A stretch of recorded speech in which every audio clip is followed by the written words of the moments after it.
এই কথাটোৱে আগন্তুক 26ৰ নিৰ্বাচনত আপোনালোকক সহায় কৰিব নেকি? অগপ বিজেপি ৰাজনীতিলৈ আমি চিন্তা নকৰোঁ। আমি নিজৰ কংগ্ৰেছৰ আদৰ্শ লৈ কংগ্ৰেছৰ ভালপোৱা মানুহখিনিক লৈ আমি ৰাইজৰ মাজত কংগ্ৰেছৰ ৰাজনীতি কৰিবলৈ বিচাৰিছোঁ। আপুনি যিটো পাকিস্তান ভ্ৰমণৰ কথাটো উলিয়াই আছে, এই গোটেই কথাটো 2013 চনৰ বুলি কৈছে, কিন্তু 2025 চনত গোটেই কথাটো ওলাল। কোনোবাখিনিত পবিত্ৰ মাৰ্ঘেৰিটা বিদেশ মন্ত্ৰী হোৱাৰ পিছতে গোটেই কথাটো ওলাইছে, এনেকুৱা এটা ছচিয়েল মিডিয়াতো কথা ওলাইছে। গোটেই কথাটো অকণমান কিবা শুনক। তেওঁলোকে কওক যে 12 বছৰ 13 বছৰ শুই কিয় আছিলে? যদি 2013 চনত আমি গৈছিলোঁ আৰু কিবা অপৰাধ তেওঁলোকৰ মতে আমি তেওঁলোকৰ কিবা অভিযোগ যদি তাৰ ভিতৰত 1% সত্য আছে, তো 12-13 বছৰ শুই কিয় আছিল?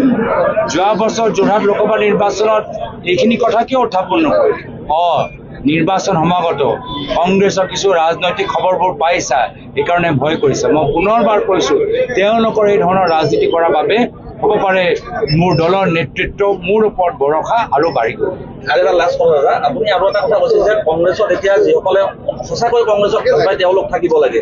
ইয়াত এতিয়াও বিজেপিক সহায় কৰাৰ লোক আছে, এনেকুৱা এটা ওলাই থাকে কথাটো। গতিকে এই কথাত কিবা প্ৰতিক্ৰিয়া দিব নেকি আপুনি? তেওঁলোকৰ মন সলনি কৰে, লাহে লাহে লাহে তেওঁলোকৰ মনৰ পৰাও বিজেপি আমি মোহাৰি দিম আৰু আগৰ পুৰণা একদম নিকা কট্টৰ কংগ্ৰেছ আমি তেওঁলোকক বনাই দিম।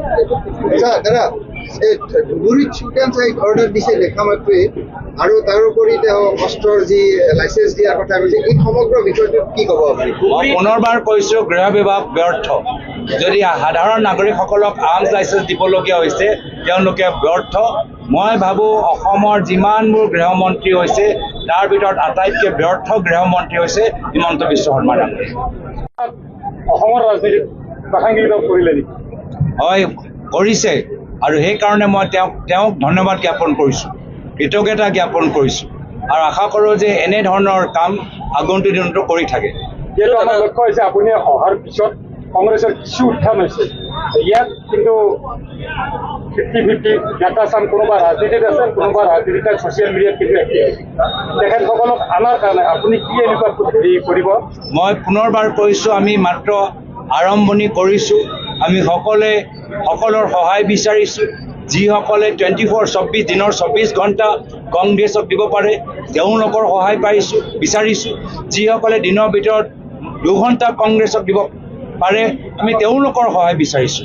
কংগ্ৰেছ সকলৰ দল, ধৰ্ম, জনগোষ্ঠী, জনজাতি, ভাষা নিৰ্বিশেষে নৱপ্ৰজন্ম, বয়োজ্যেষ্ঠ মহিলাসকল, খেতিয়কসকল, আমাৰ সৰু দোকানদাৰ, সৰু ঠেলা চলোৱা মানুহ সকলৰ হৈ কংগ্ৰেছ দল আগন্তুক দিনত আমি কাম কৰি যাম আৰু নিজৰ দলটোক আৰু বহল কৰি যাম। আপুনি কিছু